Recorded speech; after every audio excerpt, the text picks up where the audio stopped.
Bonsoir à tous. Le Centre Edmond Flegg est honoré de vous retrouver ce soir et de recevoir le grand rabbin de France, Haïm Corsia. Il nous fait grâce de sa présence afin de remettre un diplôme à Karat Keila, reconnaissance de la communauté, à notre présidente Evelyne Citruc.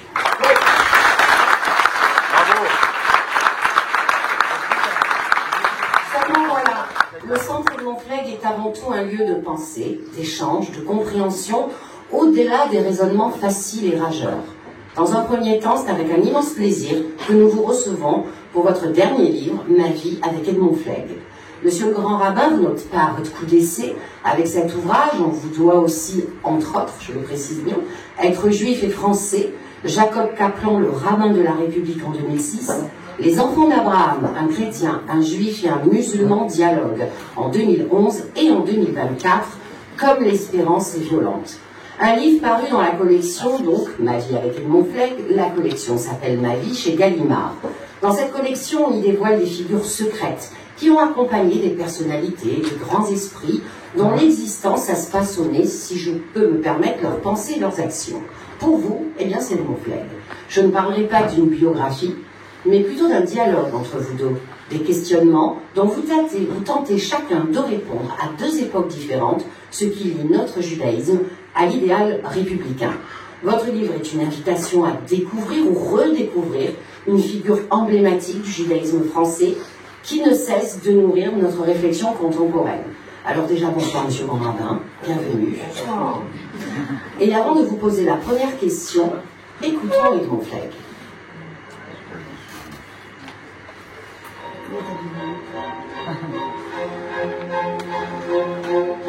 Je suis juif parce que né d'Israël et l'ayant perdu, je l'ai senti revivre en moi, plus vivant que moi-même. Je suis juif parce que né d'Israël et l'ayant retrouvé, je veux qu'il vive après moi, plus vivant qu'en moi-même. Je suis juif parce que la foi d'Israël n'exige de mon esprit aucune abdication. Je suis juif parce que la foi d'Israël réclame de mon cœur toutes les abnégations. Je suis juif parce qu'en tous les lieux où pleure une souffrance, le juif pleure. Je suis juif parce qu'en tout temps où crie une désespérance, le juif espère. Je suis juif parce que la parole d'Israël est la plus ancienne et la plus nouvelle. Je suis juif parce que, pour Israël, le monde n'est pas achevé, les hommes l'achèvent. Je suis juif parce que pour Israël, l'homme n'est pas créé, les hommes le créent. Je suis juif parce qu'au-dessus des nations et d'Israël, Israël place l'homme et son unité. Je suis juif parce qu'au-dessus de l'homme, image de la divine unité, Israël place l'unité divine et sa divinité. Edmond Flegg.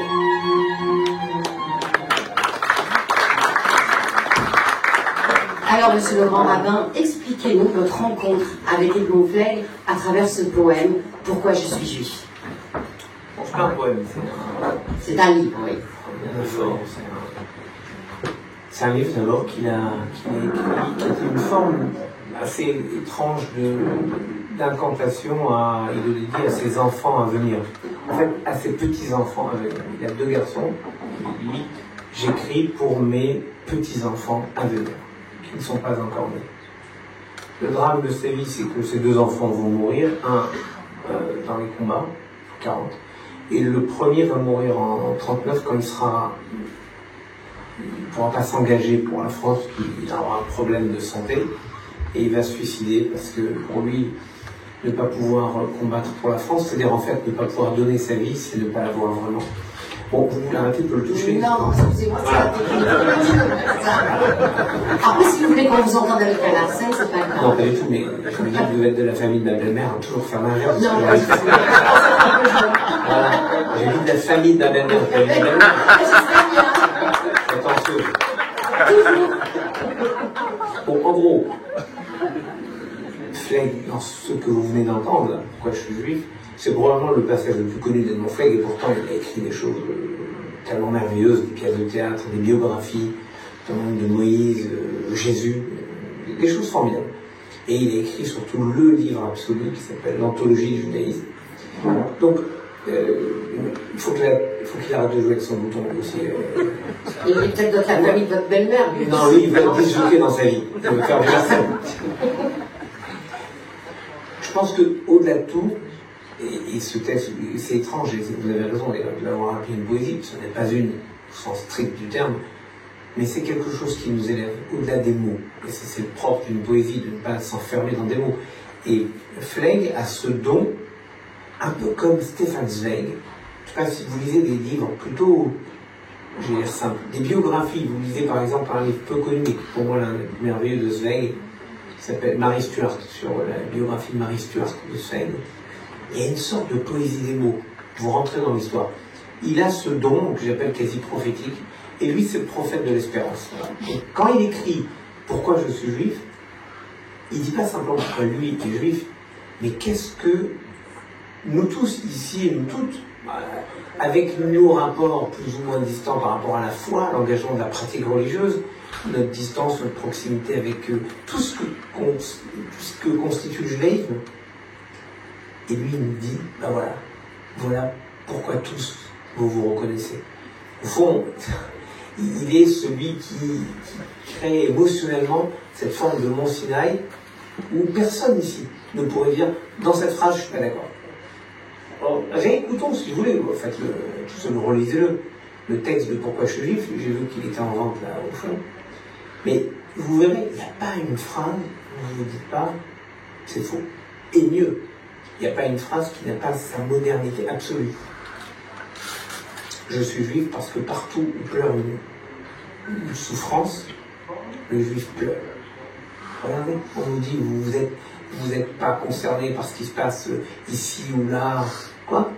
Il n'y a pas dans le monde et dans l'histoire du monde, il n'y a pas eu un combat pour les droits humains où les juifs n'étaient pas, je dis pas au cœur, moteur. Regardez la défense des droits civiques en Amérique. Qui y avait avec Martin Luther King ? Il y avait le rabbin Heschel, il y avait toute la communauté juive américaine a porté ce combat des droits civiques aux États-Unis. Regardez en Afrique du Sud. Bon, les Israéliens, les Africains du Sud, c'est deux régimes d'apartheid, mais qu'est-ce que cette idiotie absolue ? Ce sont les Juifs qui ont combattu le plus fermement l'apartheid. Rappelez-vous quand on a entendu, oui, notamment d'un supposé humoriste français, oui, et d'autres qui l'ont, je sais pas, si on m'avait laissé l'emmener en 2004 à Auschwitz, on n'aurait pas été avec lui, mais peu importe. Quand on les entendait, oui, les Juifs se sont livrés à l'esclavagisme, on aurait voulu, mais le code noir interdisait aux Juifs d'être dans ce qu'on appelait le commerce d'ébène. Donc, on n'avait pas le droit, c'est pas qu'on voulait pas, on n'avait pas le droit. Donc, c'est des accusations ridicules parce que partout où il y a une souffrance, et il y a eu une souffrance dans le monde, et aujourd'hui encore, les Juifs pleurent. Pourquoi ? Regardez, je prends juste cet exemple parce que c'est celui qui me touche le plus surtout en ce moment. Parce que ce que j'appelle l'éthos juif se construit dans la Torah. Je ne parle pas autrement. Or, quand est-ce que les Hébreux sont plus joyeux, plus heureux dans la Torah ? Quand ? Pas compliqué. À la sortie d'Égypte, ils traversent la mer Rouge s'ouvre devant eux, vous voyez pas le truc, l'embellie incroyable. La mer Rouge s'ouvre, c'est comme si par exemple là maintenant, au Vieux-Port, la mer s'ouvre, imaginez. Magnifique. Ouais. Voilà pourquoi Flegg, quand il dit « Je suis juif parce que partout où une souffrance pleure, le juif pleure avec ». À ce moment-là, il a touché ce que nous sommes au cœur de l'ADN du judaïsme, qui ne dépend pas d'un lieu, d'un temps et d'une pratique religieuse. Voilà pourquoi, oui, vous avez raison de ce point de vue, c'est une forme de prophétie. Alors justement, vous écoutez attentivement et vous disiez, quand vous parliez de Flegg, et sur ce texte, cette poésie entre guillemets, pourquoi je suis juif, que c'est un petit-fils imaginaire qui l'écrit. Il n'aura pas de petit-fils, malheureusement. Et mon C'est un livre de 1948 qui est magnifique comme titre, Nous de l'espérance. Il le dédicace pendant tout le livre à mon petit-fils que je n'ai jamais eu. C'est terrible. Est-ce que vous vous sentez comme un de ces petits-fils ? Je pense que vous avez choisi ce nom de Flegg ici, vous êtes un peu les petits-enfants de Flegg. On est tous un peu enfants de ce qu'il a proposé. Je vais vous dire, tous ces combats sont les combats d'aujourd'hui. Il a une anticipation, oui, je redis le mot prophétique. On a un padre, un prêtre avec nous, formidable, ok ? Grâce à qui on a un padre ici ? Je pose la question.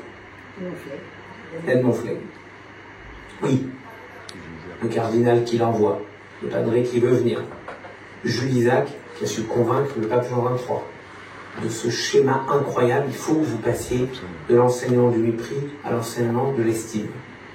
Mais c'est toutes ces réunions des amitiés judéo-chrétiennes qui se fondent après Sélisberg, ça veut dire Sélisberg en 47, les amitiés judéo-chrétiennes se fondent en 48-49, ça se fait au domicile d'Edmond Flegg. Cet homme pense le rapport avec les autres religions. Et en particulier, les autres religions à l'époque, ça voulait dire avec le catholicisme. Il le pense parce qu'il le vit. Son rapport, il le vit quand il était à Normand-Sud. Il a même hésité un moment à pencher clairement vers le catholicisme. Et en fait, quand il a eu son enfant, il a breaké, c'était pas... Il pensait qu'il était juif et que finalement, tout le ramènerait à judaïsme. Et donc, il a décidé de vivre un judaïsme plein et pas un judaïsme subi. C'est un des combats.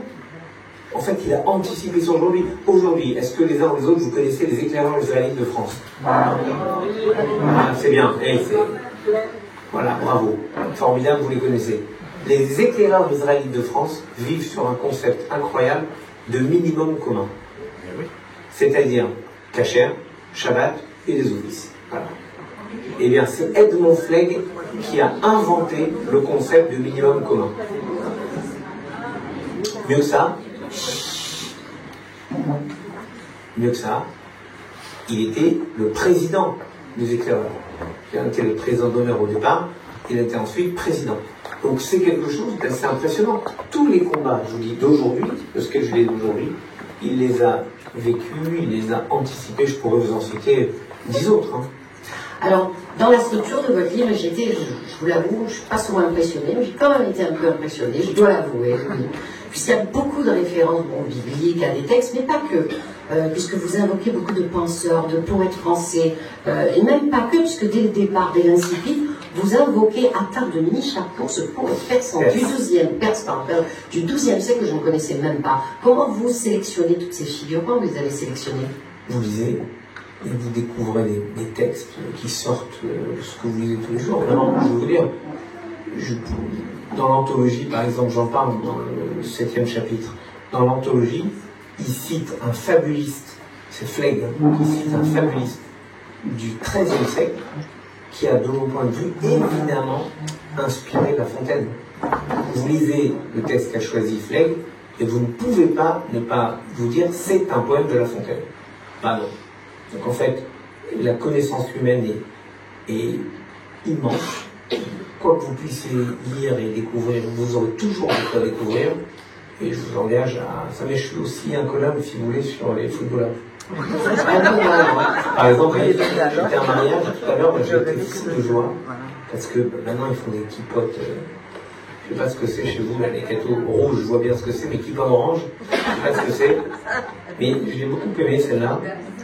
Parce que, comment? Non, ça c'était après malheureusement, et moi je les voyais différemment. Pour ma génération, le orange c'est le traumatisme de la défaite, je vois madame orange, j'ose pas le dire, c'est le traumatisme de la défaite de l'équipe de Cruyff en 74 à la Coupe du Monde contre les Allemands. À chaque fois que les Allemands peuvent perdre, hier, ça me fait un peu plaisir. En revanche, vous voyez, en fait, les références, elles sont dans la vie. Et moi, je trouve que... Mais c'est aussi étonnant, d'ailleurs, de pouvoir citer des prophètes, parce qu'on connaît la Bible, parce qu'on lit la Bible, le Pentateuque, c'est les 5 premiers livres. Mais vous avez des richesses incroyables dans tous les prophètes. Et dans Michelet, par exemple, dans les Lamentations, dans l'Ecclésiaste, vous avez des choses mais incroyables de la sagesse humaine, il faut juste les chercher. Alors justement, je reviens peut-être un petit peu aux auteurs et aux penseurs, parce que le foot ne me parle pas du tout, en vérité. Je sais. C'est la vie, le foot. Je sais. Enfin, évidemment, si on a une bonne équipe. Je ne veux pas vexer quelqu'un ici. Oui. Là, vous aventurez dans un chemin très dangereux. Non, j'assume. Moi, j'assume. Si vous assumez, ok. Alors moi, j'ai adoré quand vous dites que Apollinaire est l'homme de l'émerveillement et Flegg l'homme de l'espérance. Oui, on pourrait rajouter... Ça, c'est pas Oui. Apollinaire, c'est celui... Bon, c'est un homme au destin assez incroyable, pas français. il combat pour la France, il est blessé à la tête à la fin de la Première Guerre mondiale, il est trépané, il meurt en 18, probablement de la grippe espagnole, donc pas des combats, puisqu'il est soigné, il est trépané, bon bref. Et il est capable de s'émerveiller de tout. Je cite un poème assez incroyable d'Apollinaire dans mon livre sur l'espérance, comme l'espérance est violente, qui est un titre inspiré du poème Sous le pont Mirabeau, que tout le monde connaît, d'Apollinaire. Lente est l'attente, violente est l'espérance, sonnent les heures, passent les jours, mon amour demeure. Ouais. Mais il s'émerveille de tout. Il a un poème incroyable sur les obus qui éteignent les étoiles, obus allemands, la Première Guerre mondiale, qui éteignent les étoiles une à une, et les obus français qui rallument les étoiles une à une. Comme Jacques Côté aurait pu dire une poésie merveilleuse sur comment on retisse fil à fil les liens d'humanité. Bref, Apollinaire s'émerveille, c'est l'homme qui a pu dire « Jamais les crépuscules ne vaincront les aurores ». Alors nous, on dit ça, c'est joli, « Jamais les crépuscules ne vaincront les aurores ». Il continue « Étonnons-nous des soirs, mais vivons les matins ». Et nous, on dit tous les jours « Vaillez rêve, vaillez boker ». Il y a un soir, c'est sûr qu'il y a un soir, mais il y a un matin. Et on comprend que, en fait, à la fin de sa pièce de théâtre, Les Juifs du Pape, Flegg dit une chose incroyable. La nuit la plus sombre annonce l'aube la plus lumineuse. Tout est dit. Donc, Apollinaire constate les beautés du monde. Malgré toute la noirceur du monde, il y a la beauté du monde qui, à la fin, l'emporte. Voilà. Là-dessus, on pourrait introduire un troisième combattant, si vous voulez, dans la pensée. C'est Nerval. Parce que Nerval, c'est l'opposé absolu de Flegg. Nerval, c'est celui qui, lui, c'est le poète du spleen, de la mélancolie. Nerval dit, la mélancolie est cette maladie qui permet de voir le monde tel qu'il est. Pourquoi c'est une maladie? Voir le monde tel qu'il est, en quoi c'est une maladie? Oui, mais c'est la mélancolie. La mélancolie, je parlais du passage de mer Rouge, ce sont les Hébreux qui arrivent devant la mer Rouge, c'est infranchissable. 600 chars égyptiens arrivent derrière eux. L'affaire est cuite, elle est conclue. Il n'y a pas besoin de la vivre, on sait ce qu'il va y avoir. Donc c'est clair. La mélancolie, on voit le monde, les données objectives, c'est fini. Et bien, Flegg arriverait et leur dirait, comme Moïse, au chapitre 14 de l'Exode, au verset 13, Vayomer Moshe Elam al Firaou, Moïse dit au peuple, n'ayez pas peur. En fait, pour arriver à dire au peuple, n'ayez pas peur, c'est juste, n'ayez pas peur. C'est, n'ayez pas peur, restez, regardez la délivrance que l'Éternel apportera, car tout ce que vous avez vu en Égypte, vous ne le reverrez pas. 14, verset 14, l'Éternel combattra pour vous et vous taisez. Mieux fermez-la. En fait, le commentaire demande, mais qu'est-ce que fait Moïse là? À qui parle?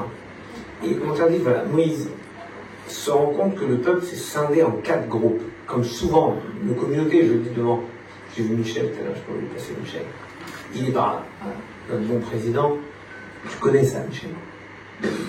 Les conseils d'administration, les communautés qui se scindent en groupes distincts. Il faut imaginer la situation. Les Hébreux ont devant eux la mer, derrière les Égyptiens, c'est fini. Le peuple se scinde en 4 groupes. Le premier dit, on va mourir. Comme ils vont faire plus tard à Masada. On a perdu, ça ne sert à rien d'y aller. On est fini. Eh bien, autant posséder notre mort et ne pas nous laisser tuer par l'ennemi, on meurt nous-mêmes. Les deuxièmes disent, on a joué, on a perdu, on retourne en Égypte. Avant, c'était mieux. Avant, Yahasra, c'était bien. Les troisièmes disent, on va combattre, on va mourir, mais les armes à la main, on va combattre. Et les quatrièmes se mettent à prier. Okay. Et là, Moïse leur parle. Il leur dit, n'ayez pas peur. Vous qui voulez mourir, restez, regardez la délivrance que l'Éternel vous apportera. Vous qui voulez retourner en Égypte, tout ce que vous avez vu en Égypte, vous ne le reverrez pas. Pourquoi? Parce que avant c'était mieux. 1, c'est faux. Et 2, il y a un autre problème, c'est qu'on ne peut jamais revenir en arrière. Donc, ça ne sert à rien de dire avant c'était mieux, c'était faux et on ne peut pas. Donc c'est réglé, vous ne retournerez pas en Égypte. Verset 14, Dieu combattra pour vous, donc c'est pas la peine de combattre, que c'est pas la tête, ça va se faire. Et vous qui priez, fermez-la. Mais oui, je vous assure, Vertem Tacharishun, fermez-la. C'est pas gentil du tout, c'est pas « Ya, fac, s'il te plaît, arrête de prier 2 secondes. » Non, non, ferme-la. Et mon maître, le grand Machouchna, disait toujours un truc magnifique. Il me dit « Ferme-la, Taharichoun, c'est ce que tu dirais, par exemple, à quelqu'un qui est en train de prier. Il y a un pauvre qui rentre dans la salle et qui dit moi, monsieur, j'ai très très faim. » Et vous lui répondez, tu as très faim? Attends, je vais prier Dieu pour qu'il te donne à manger. Voilà. À celui-là, il faut lui dire ferme-la. Et bien, c'est ce qu'il faisait. Et Moïse dit à ces gens qui sont en train de prier, fermez-la. Un peu comme je l'ai dit très méchamment vendredi à la radio à Paris, à un rabbin qui a estimé que c'était bien fait pour les gens qui sont morts à Nova ou dans certains kibboutzim. Et j'ai estimé qu'il fallait lui dire de se la fermer. Sans furiture. Et encore, je vais dire espèce de... Mais comme il y a un grand bar avec eux, j'ai été par le passé du Bedin de Paris, j'ai été un tout petit peu, mais pas tellement, je le respecte ça, mais je lui ai dit, enfin bref, Taharichoun. Et donc, il faut comprendre. Et pourquoi? Parce que l'urgence n'est pas de prier, l'urgence c'est de prendre en main ceux qui veulent se suicider, de les prendre dans ses bras, d'être avec eux. Et le problème, quand Moïse leur dit, il leur dit, retrouvez de l'espérance, les uns pour les autres. Donc en fait, vous avez Flegg qui s'émerveille du monde, mais à qui manque l'émerveillement absolu d'Apollinaire. Nerval qui se désespère de tout. Et quand vous conjuguez la lucidité de ce que voit Nerval, l'émerveillement, la capacité d'émerveillement d'Apollinaire et l'espérance de Flegg, ben vous avez un truc formidable. Alors justement, dans ce livre, il y a des concepts importants.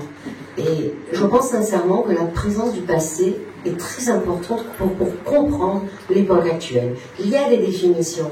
Et au tout début du livre, vous parlez de la définition de l'assimilation d'Edmond Flegg avant, après l'affaire Dreyfus et la vôtre. J'aimerais vous parler donc de la sienne, de la vôtre, parce que c'est étonnamment actuel en réalité. Bon, moi je ne suis pas un tenant de l'assimilation. Je pense que c'est dangereux. En s'assimilant, on oblitère toujours une part de soi. La France, c'est une merveilleuse machine d'intégration. L'intégration, c'est j'apporte ce que je suis à la collectivité. Et je vais vous dire, je prends un exemple très ancillaire, j'allais dire. Il y a un débat dans pas mal de sociétés, d'entreprises, vous voyez, l'entreprise, je ne parle même pas de l'État, l'entreprise, il faut la laïcité. Mais la laïcité, ils ne comprennent pas que c'est la liberté de pratique religieuse. Donc ils veulent imposer une forme d'athéisme. On ne veut rien voir de religieux. Okay. Donc on ne veut rien voir de religieux. Ça, je comprends. Et puis brusquement, un jour, imaginez, ça s'était arrivé. Donc on ne veut pas de repas à la cantine de l'entreprise, on ne veut rien de halal, rien de kasher, on ne veut pas nous emmerder, etc.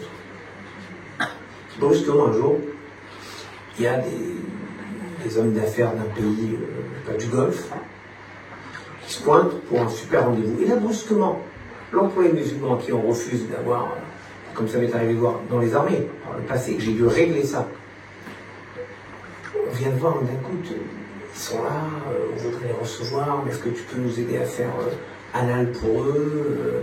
Est-ce qu'il y aurait du vin halal? C'est des questions très intelligentes. Halal, imaginez, comme si nous disaient qu'il y aurait du porc kasher. Oui, et j'ai déjà eu ce genre de demande, je suis sérieux. J'ai eu ce genre de demande. Quelle bénédiction il faut faire sur la viande pour qu'elle soit cachée, la viande de porc, pour qu'elle soit cachée.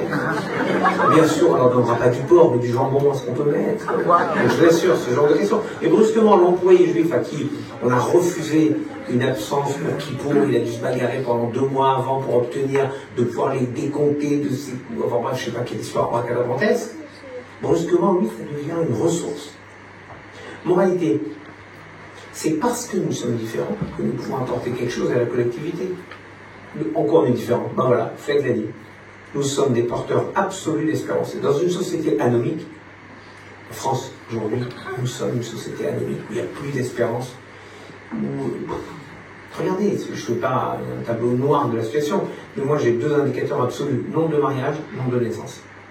Et pour la première fois, on est en train de baisser sous le taux le renouvellement de la population, ce qui est inconcevable. On a toujours été au-dessus, et notamment au-dessus des Allemands. Non seulement on va en football, là maintenant, et qu'en plus, on va sur la natalité. Et là maintenant, brusquement, les Allemands qui se croyaient très forts parce qu'ils avaient plein d'argent, mais si tu as plein d'argent, tu n'as personne à qui transmettre, ça sert à quoi? En gros, c'était ça, leur problématique majeure. Nous, on avait peut-être des problèmes d'argent, mais on avait un renouvellement de génération. Et là maintenant, on commence à baisser. Pourquoi on baisse? Parce qu'on n'a plus confiance. Parce que pour se marier, il faut avoir confiance dans le futur. Pour faire des enfants, il faut avoir confiance dans le monde qu'on leur lègue. Et cette confiance n'est plus là. Objectivement, elle n'est plus là. Et il faut des gens comme Flegg pour réenchanter cette confiance dans l'avenir, pour pouvoir se dire, mais oui, on sait qu'à la fin, ça va gagner, les gentils vont gagner. Et donc il faut rester éveillé le soir, il faut vivre les soirs et pas. Mais le matin, il faut être là. Et donc, de mon point de vue, il y a quelque chose à reconstruire dans la société aujourd'hui, sur le modèle de ce que Flegg, après, j'en parlais tout à l'heure. Flegg arrive en France, il est étranger, Flegg. Il est suisse. Genevois. Le jeune suisse, c'est pas très étranger. Les Genevois, c'est encore moins étranger que suisse. Bon.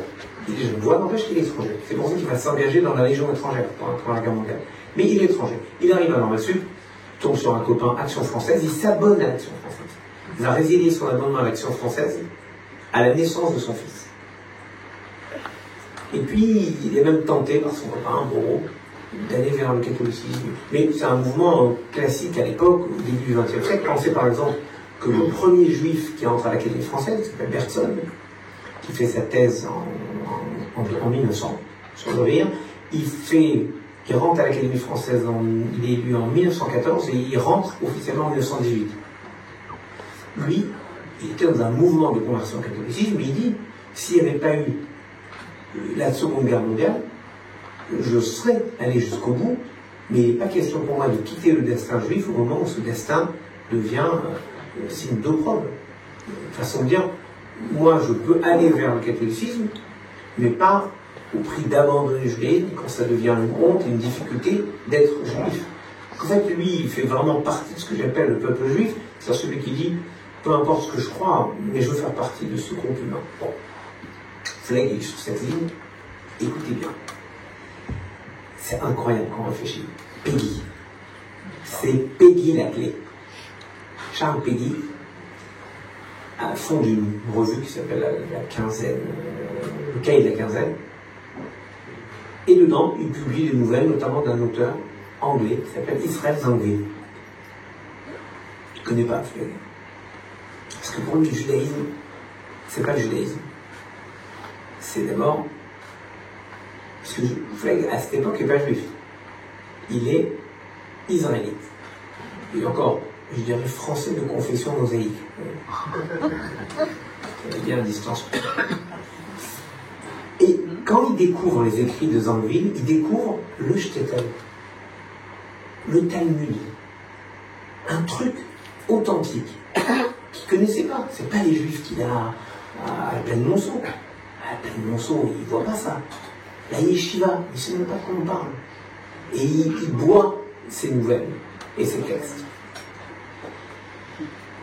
Et là-dessus, il découvre, dans les cahiers de la Quinzaine de Peggy, une nouvelle terrifiante qui s'appelle Chad Gadya, de Zangwill. Je vous fais le pitch de l'histoire en 2 mots. C'est terrible. Chad Gadya, c'est un jeune homme qui est complètement juif, mais complètement déjudaïsé. Il rend visite à ses parents qui habitent à Venise.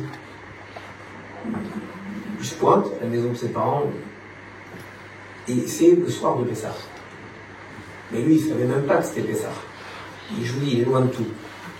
Donc, il arrive, et il y a la table du Seder, machin, et il sent qu'il embête son père.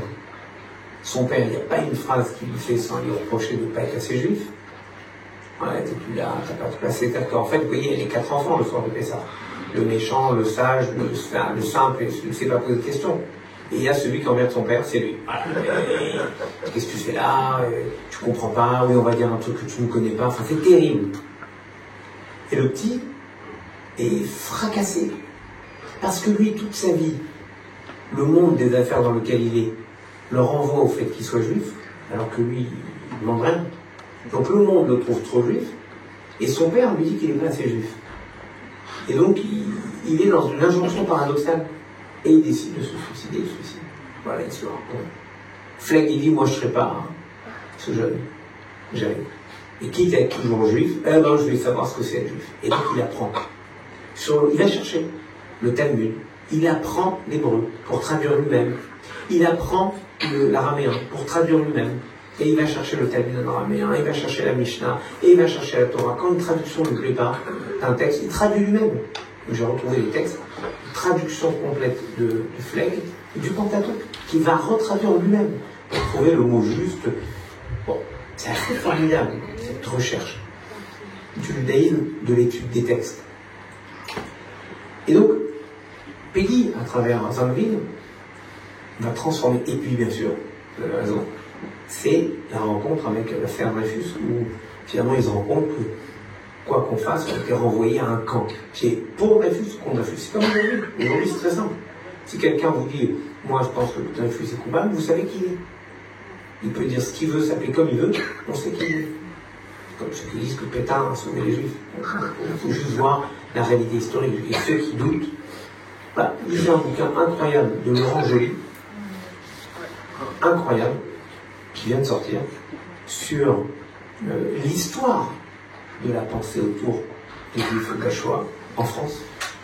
Et c'est terrifiant de voir comment une personne a donné deux, en fait, il y en a eu deux, trois tout au long de l'histoire, c'est 80 ans, dont un qui a écrit une connerie plus grosse que lui, et tous ceux qui veulent se tromper et tromper les gens s'appuient sur lui, puisque lui-même s'est appuyé sur Robert Aron.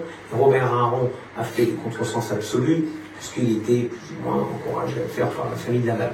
Bon, voilà. Mais c'est pas très glorieux tout ça.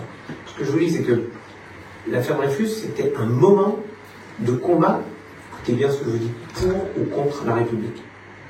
Et ça s'est incarné autour d'un juif. Alors écoutez ce que je vous dis. Quand, la semaine dernière, juste avant Shavuot, je suis allé au mémorial de la déportation à Paris, rue Pavée, devant la synagogue, et aux Tournelles, et que j'ai vu ces taches de peinture verte horribles, ça m'a rappelé les étoiles bleues qui avaient été faites au Pochoir à Paris, où je me dis très simplement seul, et quelqu'un ici peut en témoigner, seul contre tout le monde qui hurlait à l'antisémitisme. J'ai écouté, moi je ne suis pas un antisémite, pourtant je suis le seul qui aurait des raisons de l'être des fois, mais je ne suis pas un antisémite. Mais je vous dis que ça, c'est pas antisémite. Ni le code, ni la perfection des dessins, c'est pas un truc dont on a l'habitude. Je m'étais fait bien sûr attaquer. Bon, je regarde jamais les réseaux sociaux. Quand je regarde les idioties qui sont écrits. Je vous mets une parenthèse. C'est une phrase merveilleuse d'un rabbin incroyable qu'on a un peu sous-estimé et qu'on n'a pas jugé à sa juste valeur, je pense en tout cas dans le monde. C'est le Rav Adin Steinsaltz, qui était une sommité absolue. Vraiment. Et moi je l'adorais, je l'admirais. Je l'ai rencontré vers la fin à deux reprises et c'était formidable. Et il m'a dit un jour un truc incroyable. Mais moi, tout ce qu'on dit sur moi, je ne le dis jamais. Parce que si c'est vrai, je le fais déjà. Et si c'est faux, j'ai pas le droit de contribuer à diffuser du lachon hara. Donc j'ai dit c'est formidable son truc. Donc moi jamais surtout n'essayez pas de dire du mal de moi, ça ne me touche pas, je ne suis pas au courant. Alors j'ai quelqu'un chez moi qui suit tout ça, qui devient verte, rouge, orange, tout ce qu'on veut, mais c'est elle qui souffre, qui est énervée, pas moi. Moi, ouf, ça me laisse froid. Mais il paraît que quand j'ai dit j'attends de voir le résultat de l'enquête, on a dit oui, on ne s'occupe pas parce qu'il machin, il ne sait pas, il ne connaît pas la souffrance, calmez-vous. Moralité, c'était des Moldaves. Le Moldave vole bas cette année. Moi, je pense. Qui cherchait à quoi? J'y arrive. À fracturer la société française. Là, je vais dans la peinture verte et je dis à mes policiers, bon, d'abord, je fais en sorte que la mairie de Paris camoufle ce qui était sur la rue Pavée, parce qu'ils avaient déjà nettoyé les tournelles et un peu le mémorial. La rue Pavée, non. Mais comme la rue Pavée est une synagogue classée, parce qu'elle est construite par Guimard, ils ne pouvaient pas la sabler comme ils avaient fait aux tournelles, vous savez, un peu abîmer le mur, ils ne pouvaient pas se permettre. Donc je leur ai dit, ce soir, mettez une bâche devant, je vous le réglerai mercredi, ce qu'ils ont fait. Et puis, c'était la veille de Shavuot, j'ai déjà eu des éléments qui me donnaient raison. Et pendant Shavuot, entre Shavuot et j'ai vu, on a arrêté, cette fois-ci, les Serbes. Cette fois-ci, c'est les Serbes qui veulent pas cette année. Qui voulaient quoi? Fracturer la société française. Donc regardez, au moment de Dreyfus, le combat entre les pro-républicains et les anti-républicains se focalise sur la question juive, disons-le comme ça. Et aujourd'hui, si on veut fracturer la société française, les puissances étrangères focalisent sur monter les communautés les unes contre les autres. Voilà ce que c'est. Donc en fait, notre unité au sein de la communauté juive et à l'extérieur de la communauté juive, unité en tant que nation, cette unité-là, c'est une notion vitale. Et c'est ça qu'il faut protéger. Et je pense que Fleck comprend que, regardez, unité au sein de la communauté, unité nationale, il manque une échelle, unité de la personne. Et il dit, je suis juif, autant savoir ce que ça veut dire être juif. Et mon père, j'avais un de mes copains curés quand j'étais rabbin de Reims, que je vais chercher un jour, on avait convenu, et j'allais chercher à la sortie de l'église, et on partait ensemble faire une conférence quelque part. Oh, je sors, il y avait une foule, formidable. Je lui dis, non, elle est bourrée, ton église. Et il dit, tu savais, j'ai beaucoup de bons catholiques, mais je ne sais pas si j'ai 2 ou 3 bons chrétiens là-dedans. Donc je trouvais que la chose était intelligemment dite. C'est-à-dire que des gens fidèles le dimanche matin, pour nous ce serait le samedi matin, on en trouve, mais des gens qui vivent spirituellement toute la semaine, ce qui vivent le dimanche matin ou le samedi matin pour nous, ou le vendredi matin chez l'autre, bah ça, c'est autre chose. Et au fond, Fleck se dit, moi je ne peux pas être un juif que de Kippour ou que du samedi matin, moi je vais être un juif des textes, ça veut dire de toujours. Et c'est ça. Donc, son intégration, il avait la possibilité pour lui de s'assimiler en se disant, je vais être comme tout le monde, c'est-à-dire en majorité catholique, je suis catholique. Et il comprend que la France n'attend pas ça de lui, elle attend qu'il soit pleinement et authentiquement ce qu'il est. En fait, l'unité de lui construit l'unité de la communauté juive qui contribue à construire l'unité de la nation. Alors justement, il y a quand même surtout des rapprochements entre vous et Monfleck, puisque... Calmons-nous. Juste, je termine ma question sur le grand tabac, s'il vous plaît. Donc lui, il s'est engagé dans la Légion étrangère, vous dans l'armée de l'air, d'accord? Il a initié en 1957 le colloque des intellectuels juifs de langue française et vous êtes membre de l'Institut académique des sciences morales et politiques. En bref, pour vous deux, être CESAC pleinement juif et français? Et j'ai pas dit mon dernier mot. Allez-y, dites-le. Non, je veux dire, je pense que la Torah construit aussi ce qu'est l'éthos français. Et que, de la même manière que être français sans connaître La Fontaine, sans connaître Jules Verne, sans connaître Alexandre Dumas, et sans savoir qui est... je me rendais compte la semaine dernière, il y a 2 semaines, rendu hystérique. Parce qu'on met les 5 enfants, j'en ai 2 qui ont mis par obligation scolaire, une qui aime lire. Et je dis, je ne sais pas pourquoi, je dis, vous le prenez pour Phileas Fogg. Et là, je vois que... Alors mon fils me dit, un peu comme dans Les Inconnus, il a joué dans quelle équipe? Mon fils, pardon, qui lui, mais c'est pour m'énerver, est un supporter de l'OM. Je dis ça, je dis rien. Et ça me permet d'avoir une pensée émue pour mon ami Avi Assouli, qui, une année, j'étais ici le 5 mai, et Avi, c'est l'anniversaire de mon fils. Il est né le 5, ouais. Et donc Avi avait été voir l'OM, c'est une équipe pareil, bref, il est allé voir l'OM, et il m'a amené le maillot de l'OM signé par tous les joueurs pour l'anniversaire de mon fils. C'est bien. Et il l'a à la maison, chez moi, enfin c'est... Bon bref, mon fils il dit ça, je suis fou. Et même la fille qui dit...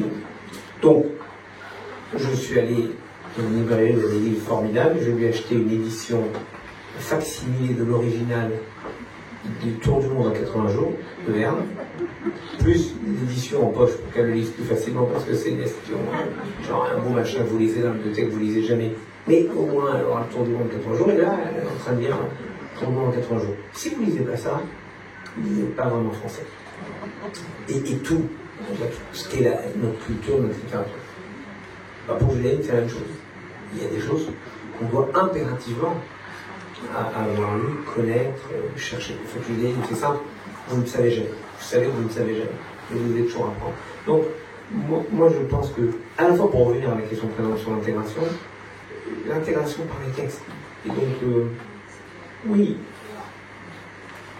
ce qu'est le fait d'être français, c'est vivre les choses aussi à travers des références qui sont celles de Jean Valjean. Quand vous pensez à la fraternité, vous pensez à l'évêque de Digne. Voilà, vous êtes dans un corpus commun de références. Et je me rends compte, d'ailleurs c'est un problème, que la fracturation de la société fait que de moins en moins on a des références communes, d'où l'importance de la culture. Alors, Monsieur Morin-Rabat, j'aurais pu vous poser encore des tonnes de questions, mais le problème, c'est que la soirée est bien continue, donc je continue et qu'elle est chargée après.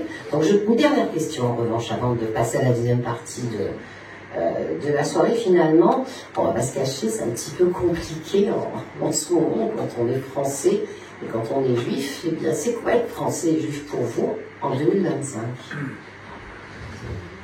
Bon, si on parle de Flegg, il a, avec Kaplan, tout inventé. Il n'est pas juste français et juif. D'ailleurs, c'est marrant. Le livre dont vous avez parlé, Juif français de la Romaine République, sur Kaplan, il vient d'être réédité aux éditions Hermann. C'est eux qui m'ont demandé, moi. Donc, j'ai juste fait une nouvelle introduction. C'est donc que la question se pose. Mais pour Flegg, c'était pas juif et français, c'est une évidence. Et pour Flegg et Kaplan, c'était juif, profondément, totalement, authentiquement. Français, profondément, totalement, authentiquement. Sioniste, profondément, authentiquement, totalement. Pourquoi? Parce que à l'époque, le rabbinat était anti-sioniste. Tout le rabbinat. C'était une honte. Parce que pour les gens, c'était une forme, c'était pas encore le mot, ça voulait dire, comme on l'a dit en son tête, une double allégeance. Mais Kaplan et Flegg ont inventé ce lien absolu avec Israël. Il va d'abord en 31 en Israël, il n'y a pas d'État d'Israël, et il retourne après la création de l'État d'Israël et la guerre d'État d'Israël. Il a la même absolue fidélité. C'est d'abord une donnée spirituelle. Comme est le judaïsme, comme est la France, c'est une donnée spirituelle. Relisez Roman, ce qu'est une nation, une conférence de 1882, et vous verrez qu'il y a quelque chose de spirituel dans ce qu'est la France. C'est pas un hasard si dans tous les pays du monde, quand les gens se battaient pour leur liberté, c'est la Marseillaise qu'ils entonnent. Donc, moi je crois profondément à cette rencontre d'évocation entre ce qu'est le judaïsme, ce qu'est la France, ce qu'est l'amour d'Israël. Parce qu'Israël est un pays qui aussi a partagé les combats pour la liberté, continue à combattre pour la liberté, et quand on dit oui, là, c'est terrible, machin, je dis, vous savez quoi? Et même quand à l'intérieur de la communauté juive, les uns et les autres disent plutôt qu'ils peuvent ne pas nous plaire, moi je dirais, je rêve que d'une chose, que dans le camp d'en face, il y ait des gens qui approuvent ce que fait Israël. Ça prouve l'immense humanité, ça prouve la diversité, c'est pas monolithique, c'est pas une façon de penser, j'allais presque dire fascisante, qui empêche de penser l'autre. Et donc, c'est notre diversité, notre capacité à dire des choses différentes, mais à les dire ensemble, à s'écouter, à s'entendre, qui vraiment fait comme un grand sociologue qui s'appelait Maurice Godelier, c'est un ethnologue. Maurice Godelier a parlé de faire société. Et moi, j'aime cette idée de faire société qui est, au fond, le rêve de tous. Et votre question sur et maintenant, Manishtana. Voilà, Manishtana. Non, je vous demande Manishtana. Vous faites, je suis très indiscret, mais tranquille. Vous faites la soirée de Pessah? Oui. C'est vrai? Les deux en plus. Les deux? Exactement. Magnifique. Formidable. Et vous ne rayez rien dans votre agenda? Non. Rien. Vous faites tout. Enfin, jusqu'au repas. Ce sont mes trois fils. Ah, bravo, bravo. Parce que je me rends compte qu'en fait, il y a des gens qui doivent penser que la deuxième partie après le repas, c'est pour regarder. Ah, non. Non. Mais là, avant. Donc, vous faites tout. Tout. Vous l'avez dit. Elle l'a dit. Je l'ai dit. Elle le peut. Mais si je dis elle le peut, ceux qui savent. Donc c'est une référence commune. Mais là, elle a dit elle le peut. Il a dit quoi, là? Alors, qui comprend la ref? comme on dit. Elle le peut. Voilà. Vous m'avez déçu. Pierre Dac et Francis Blanche. Il le peut. Alors regardez bien. Est-ce que quelqu'un ici... C'est vrai. Non, il peut le faire. Il peut le faire. Est-ce que quelqu'un ici a rayé une phrase dans sa Haggadah? Non? Parfait. Donc tous les ans, vous dites Bechol Dor Vador. Omdim Alenu Lechalotenu. À chaque génération, quelqu'un se dresse pour nous exterminer. Ve'akadosh Baruchu Matzilenu Yedam. L'Éternel nous sauve de leurs mains.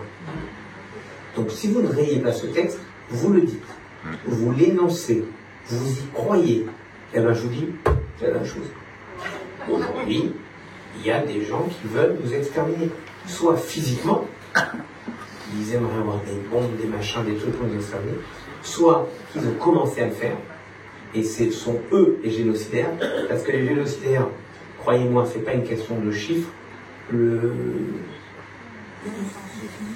En 2008, 2 ans après l'assassinat d'Ilan Halimi, 14 février 2006, 2 ans après, le président Chirac, qui n'était plus président, a remis le prix, la création du prix Ilan Halimi à l'Assemblée nationale. Voilà de tête le discours qu'il a prononcé à ce moment-là. De tête, c'est vrai ça. Le 25 janvier 2005, en inaugurant le mémorial de déportation, j'ai dit Zachor al Tishkar, souviens-toi, n'oublie pas. Aujourd'hui, en pensant à Ilan Halimi, je dis Zachor al Tishkar, souviens-toi, n'oublie pas, car ce qui fait l'horreur du crime n'est pas le nombre de victimes, mais la haine du bourreau. Et je vous dis que cette phrase, elle est incroyablement réaliste par rapport à ce qui s'est passé le 7 octobre 2023. Le génocide, il était là.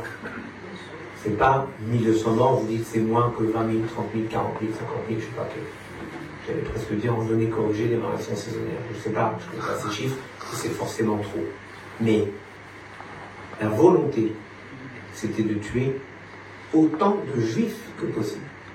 Et c'est le 1200, c'est que malgré tout, il y a eu des histoires héroïques, malgré les échecs patents de l'armée israélienne, il y a eu un retour des civils, les gens ont lutté, se sont battus, sont revenus, sont descendus. 1200, mais s'ils avaient pu faire 10 000, ils auraient fait 10 000, s'ils avaient pu faire 100 000, ils auraient fait 100 000. Donc vous voyez bien, c'est pas le chiffre qui compte, c'est la haine qui est l'intention. Et donc, cette haine, elle est à l'œuvre, comme elle a toujours été à l'œuvre. Ne croyez pas qu'elle n'était pas là, sauf qu'elle n'avait pas les moments pour s'exprimer et peut-être les alibis pour ne pas dire voilà, c'est de la haine des Juifs. Vous comprenez?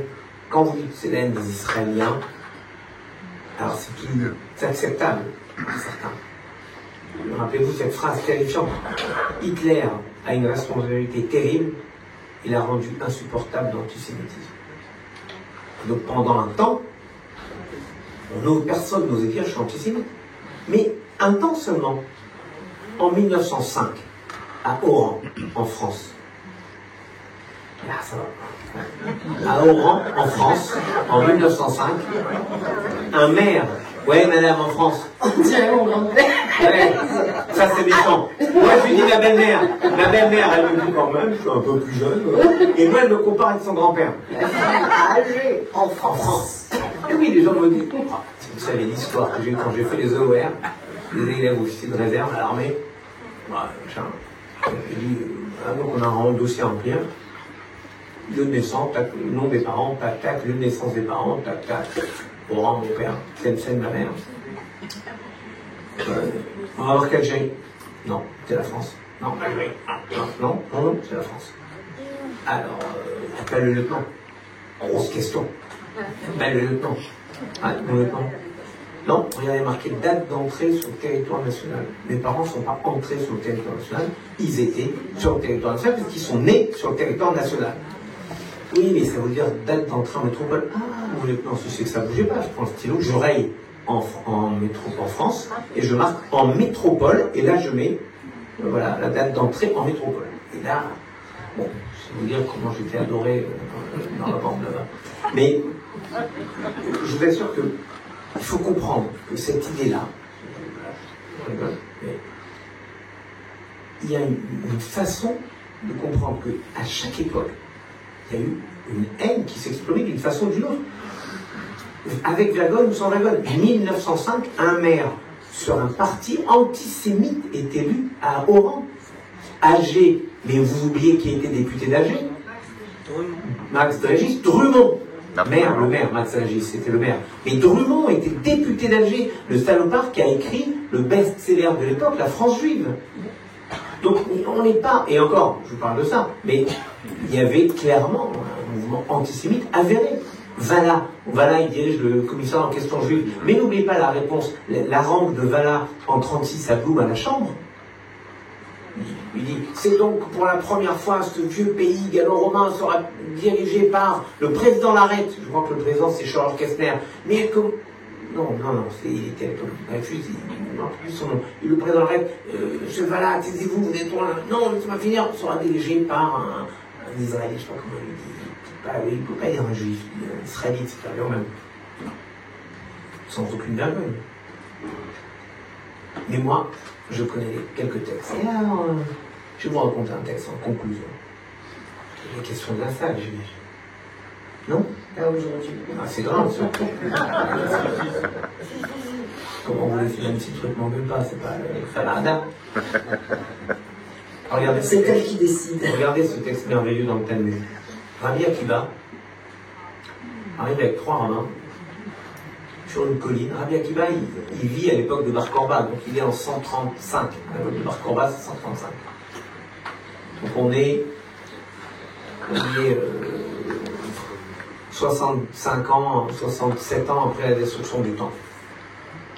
Et donc, Rabbi Akiva arrive avec 3 de ses copains rabbins sur une colline, et de là, il domine le mont du temple à Jérusalem, et il voit le mont complètement rasé, comme l'avaient laissé les Romains, ils avaient rasé. Et à l'endroit où il y avait le temple, et à l'endroit où il y avait le Saint des Saints, Agmara raconte qu'il y a un renard qui sort de son terrier. Et là, les 3 rabbins se mettent à pleurer. Et Rabbi Akiva se met à rire.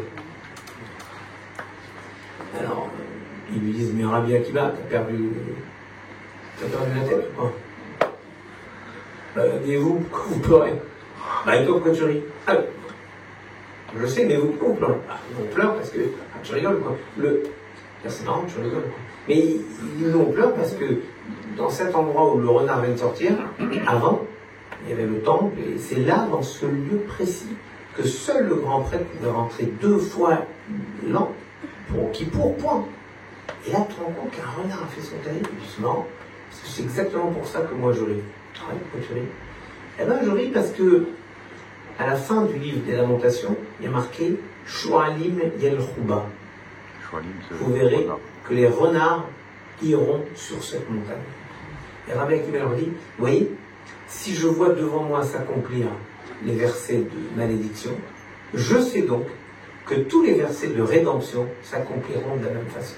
Et c'est pour ça que je ris. Bravo. Donc en fait, vous avez 2 façons de voir le monde, encore une fois.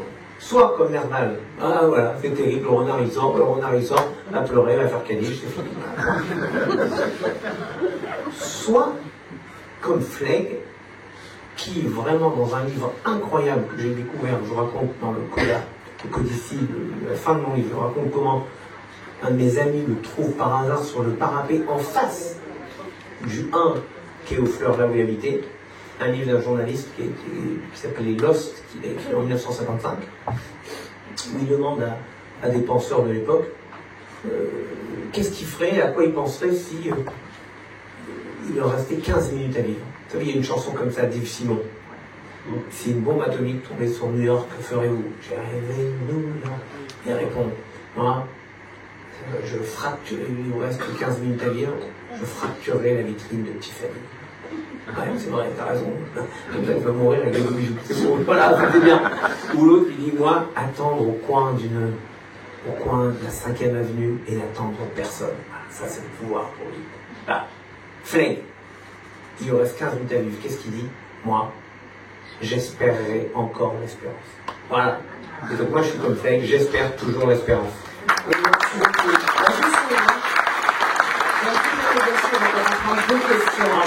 Deux questions dans la salle, mais juste avant, eh bien, puisque vous parlez d'espérance et malgré la période compliquée, on a chacun nos références. Eh bien, moi, c'est celle de Boris Vian. On terminera avec cette citation. Ils peuvent casser le monde en petits morceaux, il en reste assez pour moi. J'aurai toujours un peu d'air, un petit filet de vie, dans l'œil, un peu de lumière et du vent dans mes orties. Je vous remercie, monsieur. C'est joli. Bravo. Deux questions dans la salle. Ça va être très compliqué de parler après le grand Alain. Je vais essayer, ça sera beaucoup plus modeste. Alors, excusez-moi si je n'ai pas l'emphase, mais... Mettez le micro là, c'est déjà mieux. Voilà. Merci d'avoir redit tout ce que vous avez dit, c'est beau, et effectivement, il faut des gens qui fassent l'union. Et moi, je suis aujourd'hui le trait d'union avec les deux parties de la soirée. Alors, Ewin Citruk-Warszawski, tout un programme. C'est pour moi un honneur de dire quelques mots en ce jour où l'on va te remettre la distinction d'une vie. Il est presque impossible de résumer en quelques mots ton parcours et tes engagements. Mais je vais essayer. Avant toute chose, je voudrais dire ceci.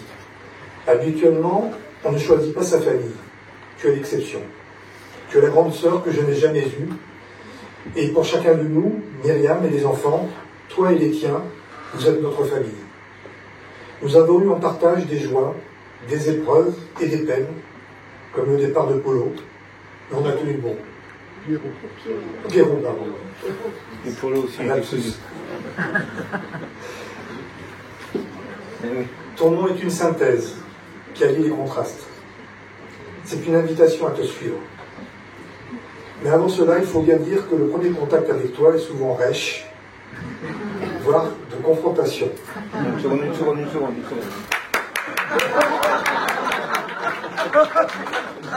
Vous savez moi ce qu'elle m'a fait. Ce n'est que dans un second temps qu'on découvre toute ta richesse, ta générosité et ton avant-gardisme. Tu ressens avant tout le monde l'impérieuse nécessité de l'engagement. Alors, tu n'as pas le temps de mettre les formes. Tu alertes et tu agis. Forcément, ça irrite, ça heurte. Ce n'est qu'après que tout le monde comprend, mais oublie souvent que tu étais là avant, tu étais la première. C'est d'une telle évidence après les faits. Tu es une pédagogue reconnue et quantité d'enfants te doivent beaucoup, dont ceux dont le parcours est difficile. Tu n'abandonnes jamais et ils t'en sont reconnaissants. Il suffit de marcher dans la rue pour voir te saluer tes anciens élèves, dont tu as souvent également été le professeur de leurs enfants. Tu as été la première directrice du Ganami, établissement de renom, avant d'enseigner à Yavne, où tu as également assumé des rôles de responsabilité. Tu as été aux commandes de la Bibliothèque juive de Marseille, avec ses colloques riches et novateurs, membre de CRIF et de nombreuses associations jusqu'à la présidente du Centre Fleck, où tu insuffles désormais une nouvelle dynamique. Ton engagement pour accompagner ceux qui ont pris la décision incompréhensible de rejoindre le peuple juif, comme Ruth, avant eux, est exemplaire. En cela, tu suis l'enseignement de ton père, le grand rabbin de Louvain, et de ta mère, également pédagogue et militante. Sans parler de ton beau-père, le Rav Citruk. Ton engagement pour la cause des femmes et pour la paix sont exemplaires également. C'est le beau-frère. Beau-frère. Beau-frère. Elle va le tuer, elle va monter, elle va l'étrangler. Je réglerai mes comptes après. Regarde, c'est pas grave, ça c'est pas très grave. Ça ne devait pas être parfait. Parce que quand c'est parfait, c'est brisé. Hein. Oui, bravo. Bravo. Tu me rattrapes. Alors, je sais plus où j'en suis. Alors oui, je reprends. Un Morissette, c'est truc. Ton engagement pour la cause des femmes et pour la paix sont exemplaires également. Car peut-on avoir l'un sans l'autre? Tu as organisé des rencontres que l'on croyait impossibles. Tu as poursuivi inlassablement ce combat à travers l'engagement politique, étant élu à la mairie de Marseille et adjointe de Patrick Menucci. Après m'avoir ouvert la voie dans de nombreux domaines, excusez-moi, tu m'as entraîné dans ce chemin également. Il est devenu socialiste à cause de moi.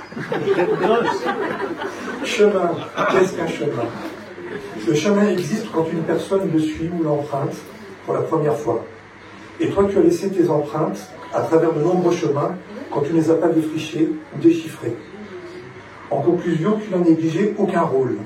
Femme, épouse, mère, sœur, fille, amie, enseignante, militante, élue et bien d'autres. Pour tout cela, je te remercie. Et collectivement, je sais que nous sommes nombreux à le penser. Evelyne, nous t'aimons. Bravo pour tout. Alors, je vais commencer aussi par un passage de la Haggadah, mais je vais un peu le tordre. Hein? Rabbi Elazar ben Azaria, il disait Areani ben Shilim Shana, moi je veux dire Areani bat Shilim Shana. J'ai 70 ans. Et chez nous, on a toujours un peu le cafard quand on prend de l'âge, mais chez nous, c'est l'âge de l'expérience et de la sagesse. C'est vraiment le meilleur âge pour faire un peu un bilan de sa vie. Et je vous remercie, monsieur le grand rabbin, de me permettre de le faire ce soir.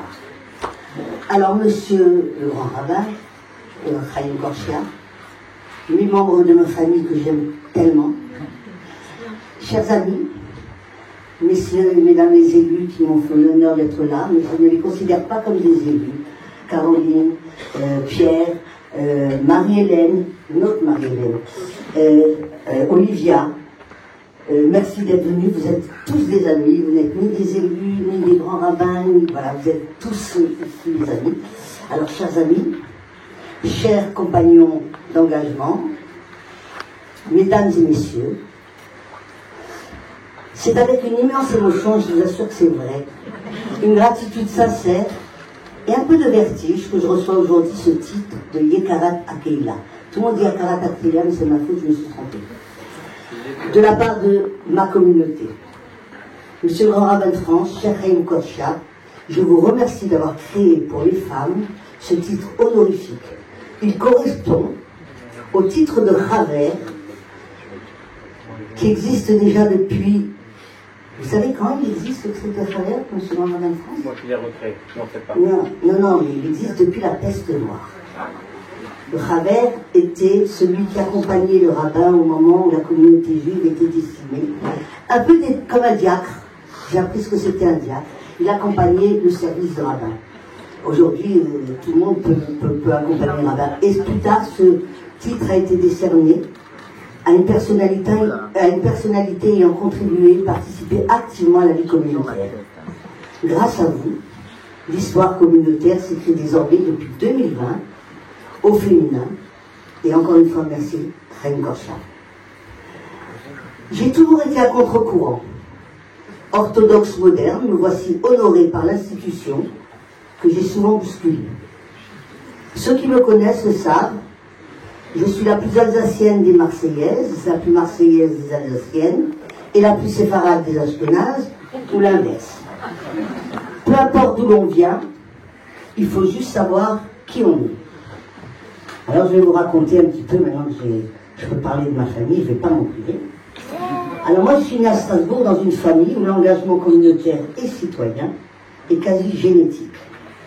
Mon père, Zichrono Livracha, le grand rabbin Max Warszawski, grand rabbin de Strasbourg et de Bâle, et ma mère Mireille Nemetzger, ont su me transmettre l'amour de l'étude, de la justice, dans le respect de nos traditions. Tout ce que je suis aujourd'hui, c'est à eux que je le dois. Ils ont voué leur vie à la défense des droits de l'homme, sensibles à toutes les souffrances, les injustices, quelles qu'elles soient.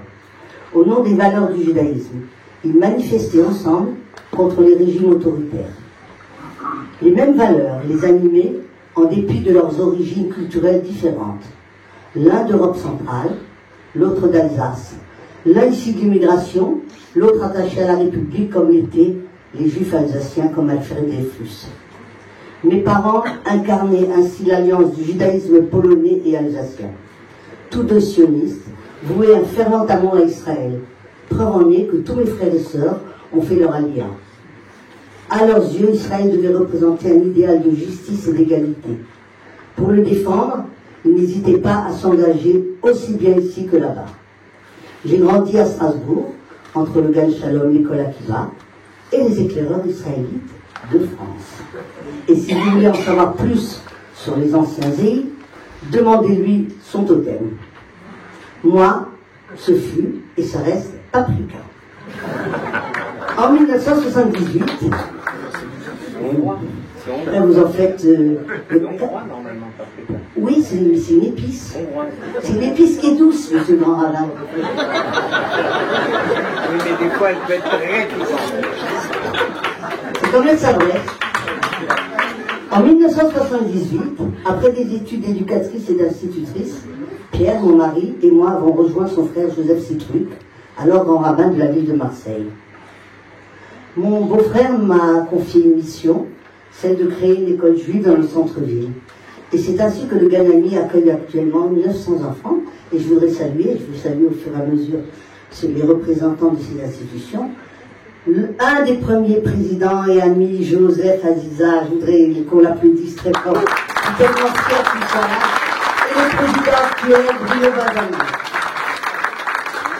En écrivant ces mots, je voudrais juste rappeler, tu sais, quand on faisait des réunions comme ça jusqu'à 3h du matin, 2 fois par semaine, et que je te disais un jour, mes enfants, ils me demanderont des comptes de tout ce temps qu'on a perdu en réunion. Mais je crois qu'on l'a pas perdu, puisqu'aujourd'hui, le Ganami, c'est le Ganami qu'on connaît aujourd'hui au centre-ville. Alors vous m'excusez, les enfants. Mais vous dormiez, hein, de toute façon. Je n'ai pas aperçu. L'éducation, voilà. De créer une école, je vous ai dit que le Ganami actuel a 900 enfants, de la crèche à la terminale, et comme l'a dit le grand rabbin Jonathan Sachs, pour défendre un pays, on a besoin d'une armée, mais pour défendre une civilisation, c'est l'éducation que l'on a besoin.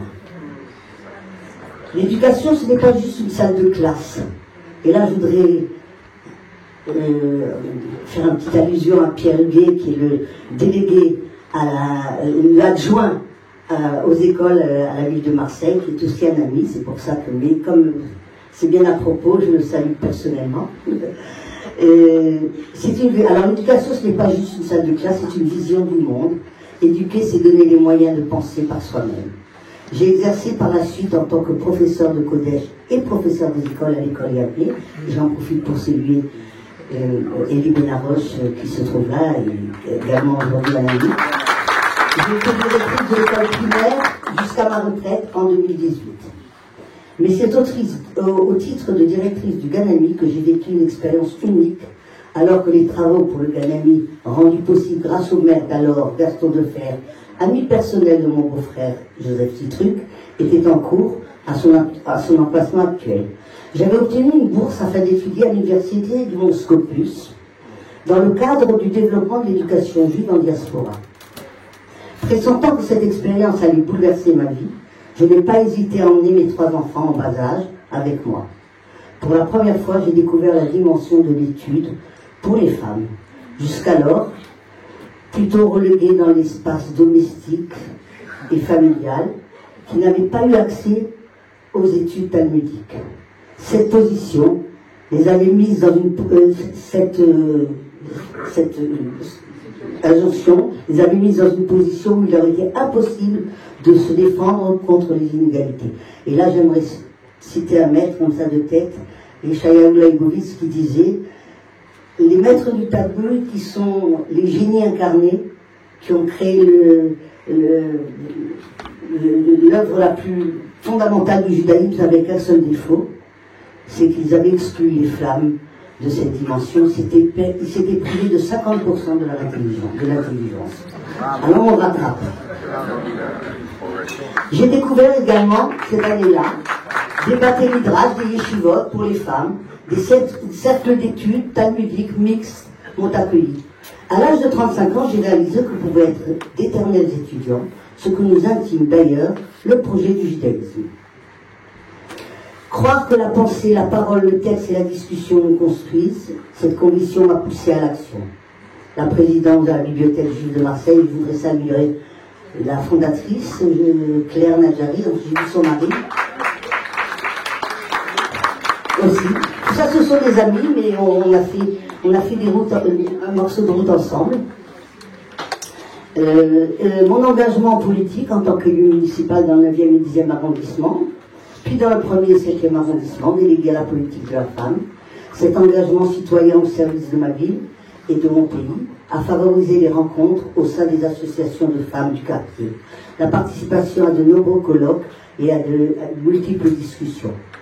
L'ouverture d'esprit dont il m'a fallu faire preuve me semble venir de l'héritage des Juifs alsaciens, pour qui la conscience politique allait de pair avec un judaïsme authentique. M'engager en politique était une évidence, parce que je suis juive, parce que le judaïsme m'a appris que la justice, la dignité, la parole donnée appartient à tous. C'est dans ce sens que je suis profondément féministe. Un féminisme ouvrant à l'égalité et à l'épanouissement dans la transmission d'un judaïsme authentique. Dans le strict respect de la halakha, il me fallait défendre la cause des femmes, défendre leurs droits, par exemple lors des divorces ou des conversions.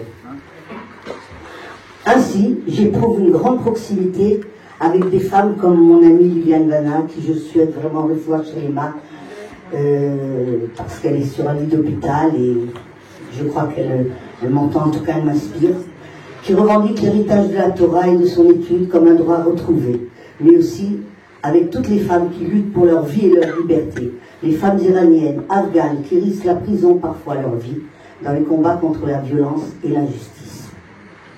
Simone Veil, mais également Léon Blum et Robert Badinter, sont mes modèles, incarnant en effet cette tension féconde entre l'héritage juif, engagement républicain et foi à l'humanité.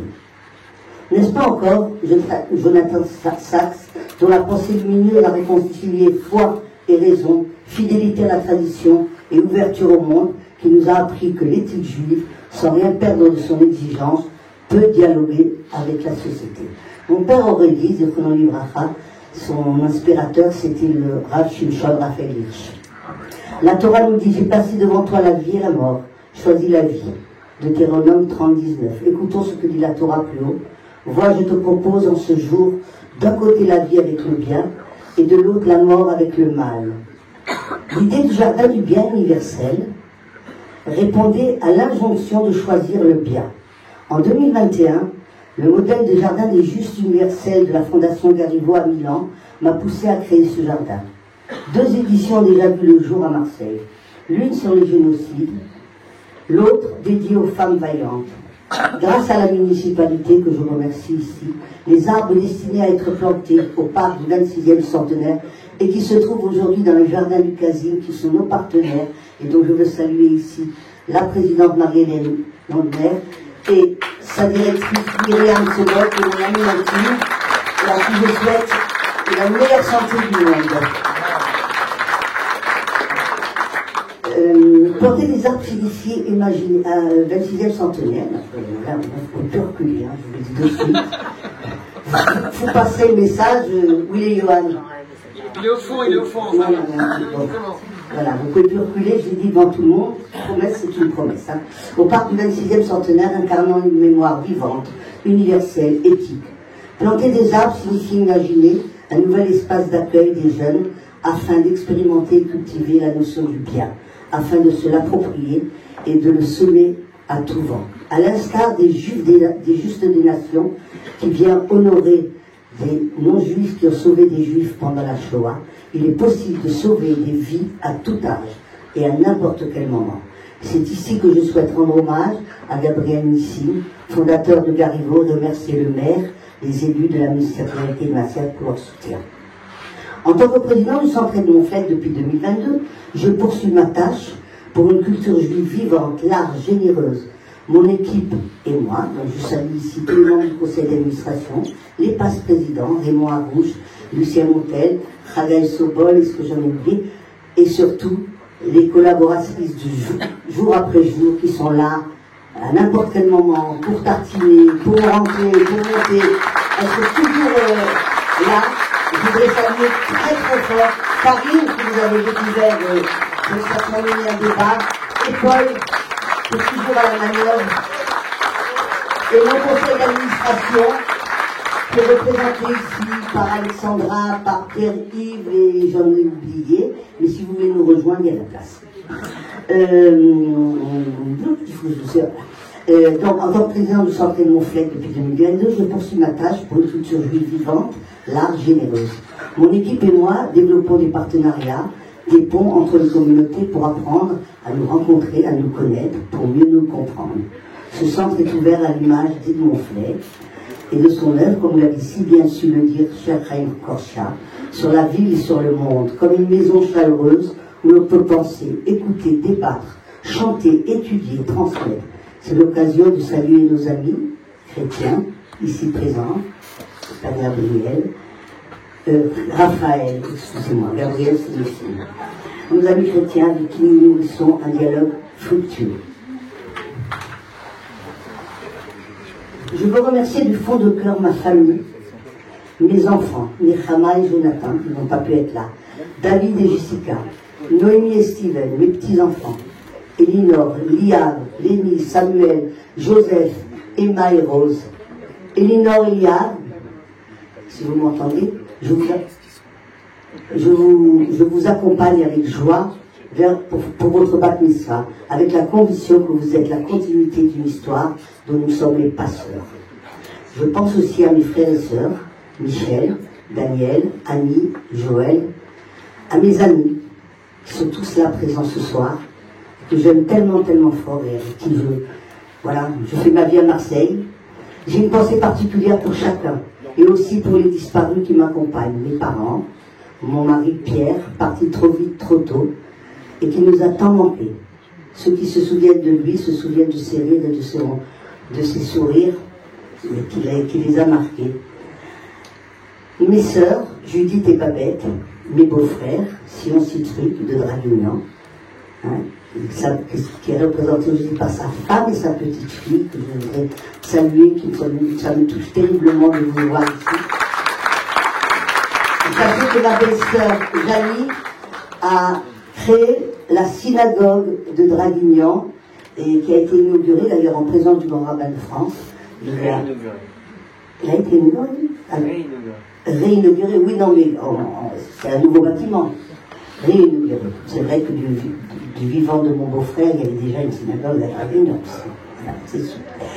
Joseph Citruc, qui s'est consacré à sa communauté de Marseille et a tant œuvré pour le judaïsme français.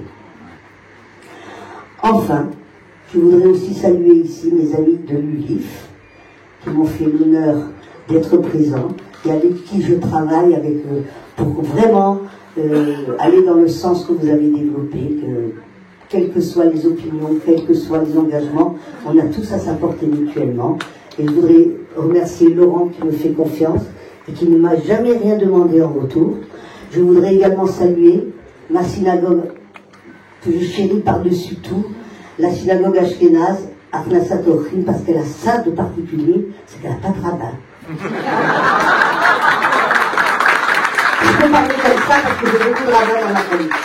Non, mais c'est surtout c'est leur ouverture d'esprit, leur profondeur, et vraiment, je vous tiens à saluer mes amis, parce que c'est tous les mêmes, ils sont en même temps à la synagogue ashkénaze, ils me suivent, on se suit partout, on forme, voilà. Merci beaucoup d'être là à Marseille, vous êtes une grande respiration, parce que ils font quelque chose qui n'existe pas à Marseille, c'est que c'est les femmes qui font les livrets Torah le Shabbat à la synagogue. Pour une synagogue orthodoxe à Marseille, c'est pas commun. Merci en tout cas. Je vous remercierai jamais assez. Enfin, je tiens à redire mon immense respect pour le grand rabbin de France, qui en créant cette reconnaissance donne aux femmes leur juste place dans l'histoire de notre peuple. Moi, femme orthodoxe, moderne et un peu iconoclaste, un peu paprika, encore je vous remercie de tout cœur. Je souhaite la paix, la libération des otages, la réconciliation au sein du peuple d'Israël, car l'histoire l'a prouvé, la fracture ne sert jamais. Oui, on peut être différent, et oui, on peut marcher ensemble. Et je tiens aussi à faire une bénédiction particulière de refoua shelema à tous les malades du peuple d'Israël. Et les autres, évidemment, parce que selon le Talmud, le temple fut détruit à cause de la haine. Chassons la haine, construisons le temple à venir. Et j'aimerais terminer sur un poème qu'on m'a envoyé. Je le dis après ? Ouais. Ah, vous croyez que vous commencez, quoi ?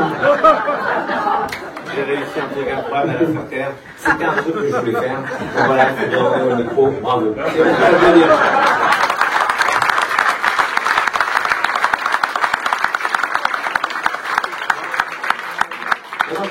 C'est une telle langue que poisson. Vous aurez le dernier mot pour, et je pense qu'une parole de poésie, c'est idéal pour finir, et vous aurez le dernier mot. Mais pour l'instant, on a un peu à parler. Chère Madame Chitruc.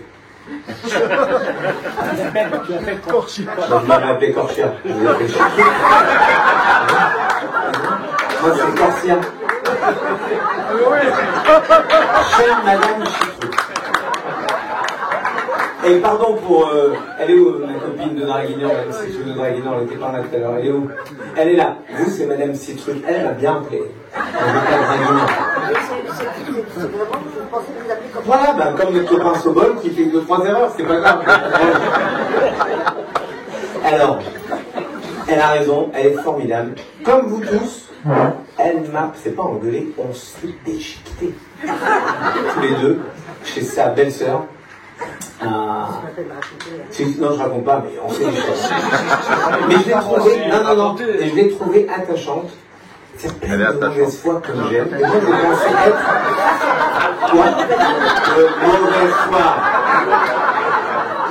Et moi, je pensais être le maître étalon de la mauvaise foi, et j'ai trouvé une qui m'a mis un 5-0 d'office. À la mi-temps, j'ai essayé de remonter, et je suis pas mal.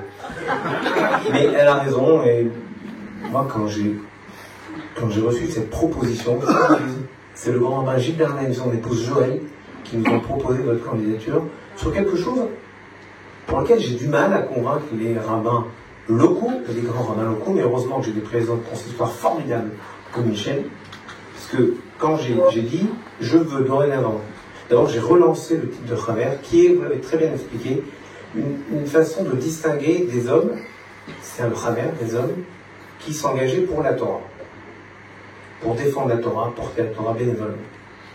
Et donc, moi, quand j'ai repris, j'ai dit, je veux qu'il y ait des femmes. Et je veux le même nombre de femmes que d'hommes chaque année dans les promotions. Vous voyez, je dis ça parce que je l'ai fait évidemment. Oui, en fait, pas trop. Le pire va venir. Et d'ailleurs, la première visite communautaire que j'avais quand j'ai été élu en 2014, j'ai demandé à mon secrétariat, j'ai regardé c'est le secrétaire de Gilles, donc nous avons changé. Je veux aller passer le premier Shabbat dans des communautés, dans une communauté présidée par une femme. Et c'est vrai que Michel, quand tu sais, quand on a... je vais me présenter comme toi. Non, parce qu'il n'y a pas plus féministe que Michel, qui a féminisé aussi les cadres dans ce consistoire et qui, au niveau national, a fait en sorte que, par exemple, Déborah Lopien-Sorel soit secrétaire rapporteur, ce qui est la première fois dans l'histoire du consistoire qu'une fonction, j'allais dire, régalienne, comme secrétaire rapporteur, qui est une fonction officielle de l'organisation, soit tenue par une femme. C'était la volonté du président, maître Élie Corchia. Corchia, lui. Lui, c'est vrai. Mais lui, c'est à Concorde, moi, c'est Canal historique. C'est pas grave, c'est un principe. Madame Chitruc. Mais je vous aime beaucoup, chère Madame Citruc. Voilà, j'ai repris normalement. Et je vous assure que c'était étonnant parce que les gens me disaient, mais pourquoi les femmes? Pourquoi les femmes et pourquoi les hommes? Et je vous assure, je vous dis pas ça. La première visite quand j'ai fait, il faut que je vous raconte ça. Parce que ça vous allez adorer. Donc première visite, je dis à mon secrétariat, je veux aller dans une communauté présidée par une femme. Et on dit, bah voilà, Bayonne Biarritz, c'est une femme. Ok, Bayonne Biarritz. Boum. Juillet 2014, je suis le 22 juin, premier déplacement en province, Biarritz. C'était la paracha Pinchas. Et là, il y a une histoire étonnante, très intéressante pour les femmes. Ce sont les filles de Tselophrad. Elles sont 5, Mahla, Noah, Chogla, Tirsa et Milka. Riri, Fifi, Loulou. Et... elles viennent, elles disent, oui, Moïse, t'as parlé d'héritage. Pourquoi il y a que les garçons qui étaient là, nous, on était 5 filles, pourquoi on perdrait l'héritage de notre père? Bah, je sais pas, j'ai demandé à Dieu, il demande à Dieu, et il a dit, ok, vous avez raison, Ken Benot Tselophrad Dobrot. C'est une phrase merveilleuse. Oui, les filles de Tselophrad ont raison de parler. Ne traduisons pas, elles ont raison. Non, elles ont raison de parler, de demander, de dire. Bien, parfait, formidable. Et écoutez le commentaire que fait le rabbin ce jour-là là-bas. Alors je reconnais, j'ai du grand rabbin de France, il était un peu tétanisé de devoir appliquer sur son paletot tout de suite, première visite chez lui, pas de chance. Il dit, les Télophrades n'avaient pas d'enfants, il avait que des filles. Je dis ça, je dis, écoute, j'accepte. Non, pas du tout. Il n'y avait pas de garçons, il avait des filles, c'est une réalité féminine, c'est comme ça. Il n'y avait pas encore Yel.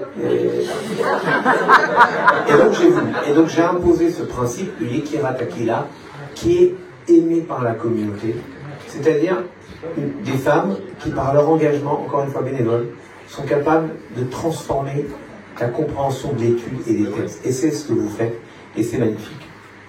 Et parce que vous faites cela, dans les textes, dans l'authenticité de cette transmission que vous avez vécue dans votre famille de naissance, 70 ans, je ne sais pas, pour quelqu'un qui est né en 53, c'est peut-être un peu plus, mais ça ne discute pas. Mais je ne veux pas critiquer, mais cela ne nous regarde pas.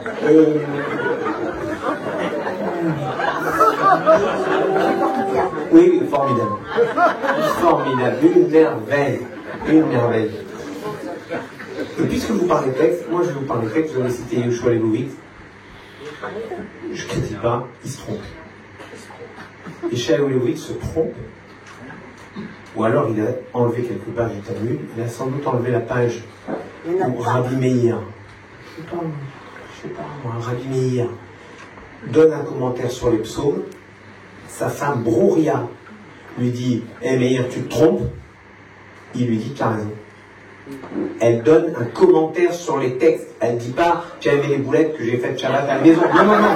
Elle lui dit « Tu te trompes quand il dit « Tamur Hatai Minaret », il lui dit que les fauteurs meurent. Elle lui dit « Tu te trompes, il n'y a pas marqué que les fauteurs meurent, disparaissent, il y a marqué que les fautes disparaissent. Et donc si les fautes disparaissent, il n'y a plus de fauteurs. » C'est magnifique. Regardez comment cette femme lui apporte cette compréhension du texte. Et c'est dans le Talmud, c'est pas moi qui l'invente. Ou comme Rabbi Akiba. Rabbi Akiba, quand sa femme, la fille de Kalba Savoie, lorsqu'il revient avec 24 000 élèves, sa femme se jette devant, les élèves repoussent cette mégère là, qui se jette au pied de leur maître. Il leur dit, mais laissez-la passer. Tout ce que vous savez, et tout ce que vous êtes, et tout ce que je sais, tout ce que je suis, c'est à cette femme que vous le devez. Vous croyez quoi? Qui lui a dit, c'est parce qu'elle a fait la tafina et le couscous, ou même la hier mixée de l'air?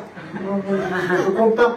Je vous dis simplement qu'on ne peut pas dire ils ont occulté les femmes quand, au fond, et dans les textes, alors je ne parle même pas de Rachi. Rachi avait 3 filles, il étudiait avec elle. Et Rachi a construit toute sa pensée autour de sa capacité à transmettre par ses filles. Rachi n'a pas dit, c'est elle, je n'ai pas de garçon, je ne peux rien faire. Regardez ce qu'est Rachi. C'est le français traduit dans le monde, plus même que Dumas. C'est Rachi. Vous allez sur la bibliothèque Sainte-Geneviève, au frontispice de la bibliothèque Sainte-Geneviève, il y a marqué Rachi et pas Raci. Je reconnais que c'est Rachi, mais c'est pas ça. Je vous assure, je lui colle un bisou après pour me faire pardonner. Je me fais trop rigoler. Donc, il se trompe parce que, simplement, je reconnais que on n'a pas su imposer cet enseignement aux filles comme on l'a imposé aux garçons.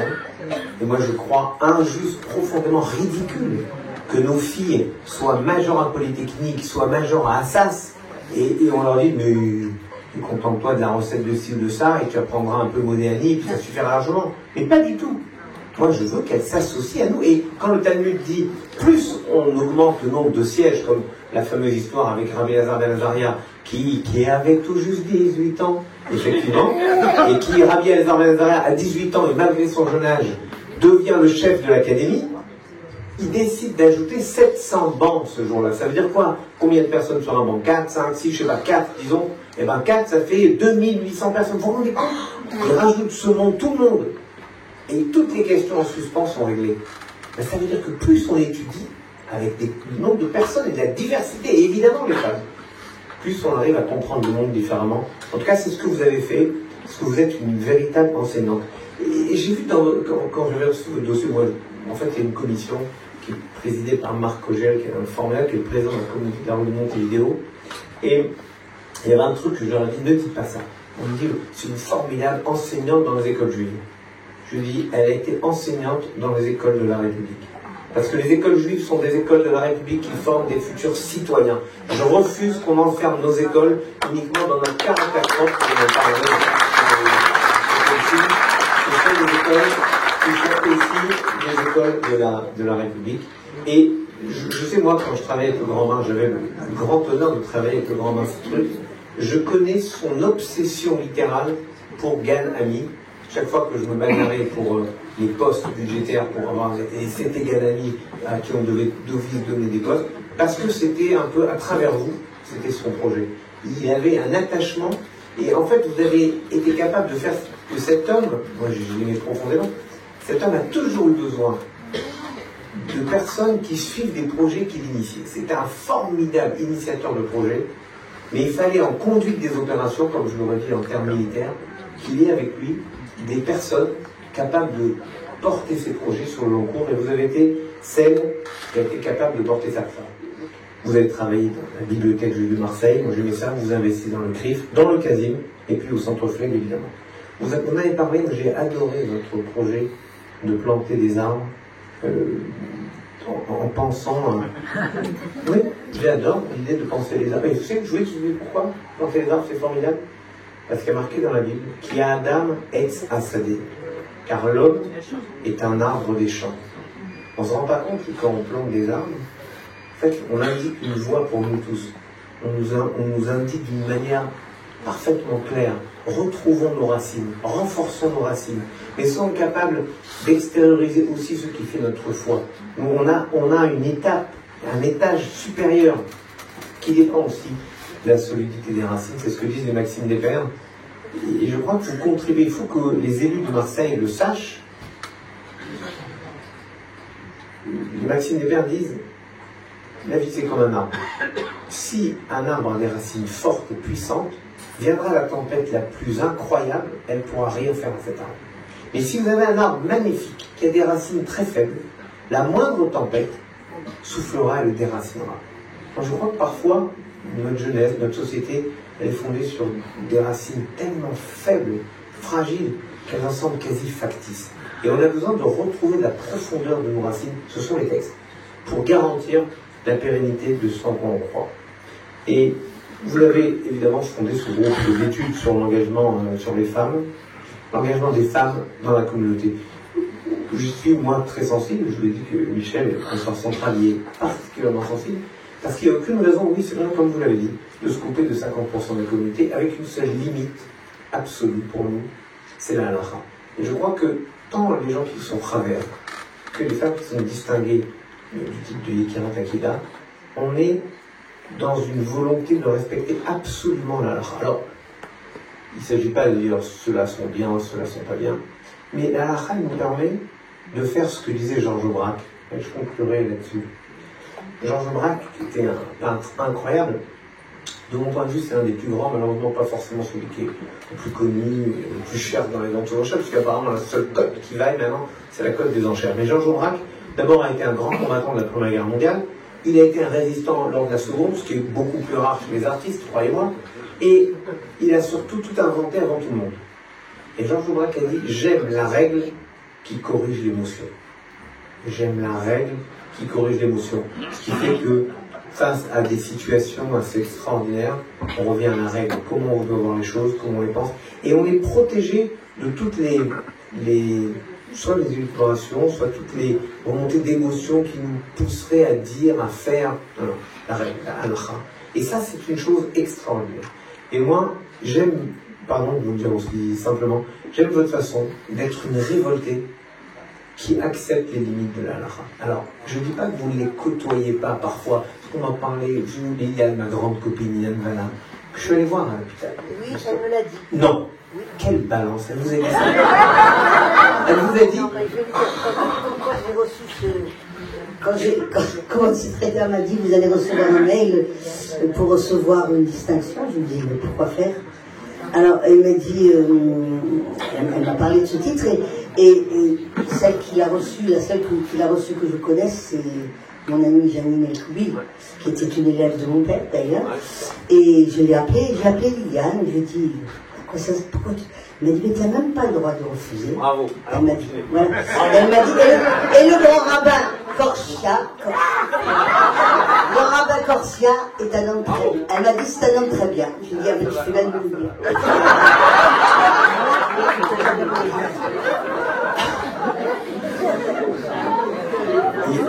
Non, parce qu'il y a des trucs, parfois, je me dis, quoi ça sert? Liliane, elle adore son truc, lecture de la Torah.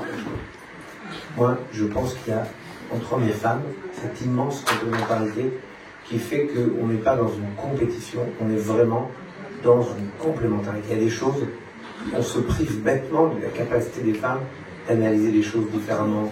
Je vois par exemple, j'ai dû faire une véritable bagarre au comptoir central pour instaurer un médiateur et une médiatrice du grand rabbin et du président. On m'a dit de faire cette fonction commune. Je voulais qu'il y ait un homme et une femme, parce qu'il y a des questions pour lesquelles les femmes seront plus sensibles et plus aptes à comprendre la difficulté. Liliane, par exemple, ou Evelyne, ou Janine El-Koubi, par exemple, se battent sur les questions de la Gounod, de Guette, avec lesquelles moi, je me bats en permanence. Si vous saviez ce que je peux passer comme temps et faire pour des histoires, y compris dans Marseille, ça m'est arrivé avec une violence sans limite, même parfois. Mais Pire que moi. oui, là je suis terrible. Mais vraiment. Mais pire que moi. Ouais, mais moi là-dessus, je suis très méchant. Vraiment. Mais je crois que ce sont des combats légitimes. Et moi, je voudrais juste, au nom du judaïsme français, au nom du président de Maître Elie Korchia, vraiment vous remercier et vous remettre ce diplôme, qui est une modeste façon de vous dire à quel point vous avez contribué à poursuivre, au fond, ce que vous avez connu chez vos parents, dans la famille de votre mari, dans votre famille, dans votre vie. Et parce que je voulais, puisque vous êtes tellement attaché au Ganami, je voulais conclure avec une pensée pour le grand rabbin, c'est truc. Votre beau-frère, pas votre beau-père. Quand René Char apprend la mort de Camus, il meurt le 4 janvier 1960, René Char dit « Avec ceux que nous aimons, nous avons cessé de parler, mais ce n'est pas du silence. » C'est exactement ce que moi je vis avec le grand Massé Truc, et ce que je perçois que vous vivez avec votre père et avec toutes celles et tous ceux que vous avez aimés. Vous avez peut-être cessé de leur parler, mais ce n'est pas du silence. Pour tout ça, vous recevez nos félicitations.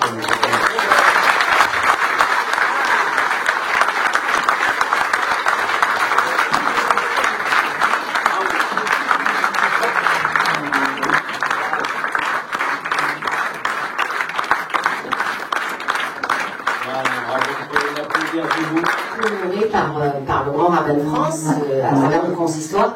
Mais tu as vraiment ce côté républicain, et tu vas avoir une deuxième distinction, dont je cède la parole à Olivia Fortin, qui est la maire du 6-8e arrondissement de Marseille.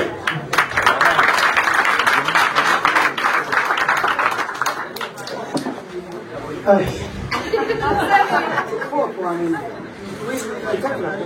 oui, c'est possible que je pleure, effectivement. Chers amis, monsieur le grand rabbin, chère Evelyne, c'est pour moi un très grand honneur d'être avec vous ce soir dans cet endroit très particulier. Effectivement, ce soir, c'est ta communauté qui te rend hommage. Comment la ville de Marseille aurait-elle pu rester silencieuse pour t'honorer ce soir?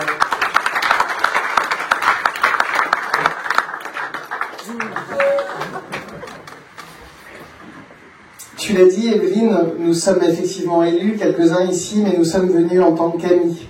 Mais c'est aussi en tant que femme et en tant que citoyenne et en tant qu'amie admirative, pardon pour mon émotion, que je prends la parole ce soir. Ton parcours nous impressionne. Ton parcours nous impressionne. Il faudrait plusieurs vies pour faire ce que tu as déjà accompli. Mais au-delà des titres, ce qui frappe chez toi, c'est la cohérence et la fidélité. Monsieur le grand rabbin, vous parliez des racines. Evelyne est fidèle à ses racines, bien sûr, à l'histoire de ta famille, à ses combats. Mais tu es fidèle aussi à une vision de l'humain, celle qui met l'éducation, la culture et le dialogue au cœur de tout. Tu es de celles et ceux qui ne se contentent pas de penser le monde, mais qui le façonnent, qui y mettent les mains, l'énergie, la tendresse et la force avec courage, toujours, et générosité, toujours. Et puis, il y a ce mélange rare qui fait ton style, certains en ont parlé. La clarté des convictions, mais jamais la dureté, je ne le crois pas. La volonté, mais jamais l'orgueil. L'autorité naturelle, mais toujours tournée vers le collectif. Tu fais vivre ce centre Edmond Flegg, tu le fais de lui un espace vivant, moderne, ancré dans son temps et dans sa ville. Avec ton merveilleux conseil d'administration, avec Karine, avec Paul, vous avez accueilli des générations, des voix multiples, des débats exigeants. Vous construisez ici, vous l'avez dit, des ponts entre les mémoires, entre les convictions, entre les identités. Et dans cette époque troublée, tendue, brutale, je crois que cette manière d'agir, la tienne, la vôtre, est précieuse. Elle est même essentielle. Alors ce soir, je suis extrêmement fier au nom des habitantes et des habitants de la ville de Marseille, au nom du maire, Benoît Payan, de te remettre la médaille de la ville de Marseille, cette médaille Evelyne.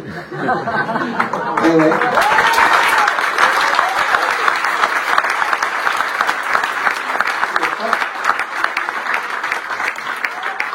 Cette médaille, c'est une façon de reconnaître ton parcours, ton engagement, ta contribution immense à la vie de notre cité. Mais c'est surtout un merci du cœur. Merci d'être cette présence lumineuse, exigeante, bienveillante. Merci de faire vivre les valeurs de Marseille, dans ce qu'elle a de plus fort et de plus beau, l'éducation, la transmission, le respect et l'espoir. Et merci de continuer à croire envers et contre tout que la paix est possible. Non pas la paix comme un mot ou un vœu pieux, mais comme un chemin, parfois rude, parfois long, mais toujours digne. Evelyne, merci du fond du cœur.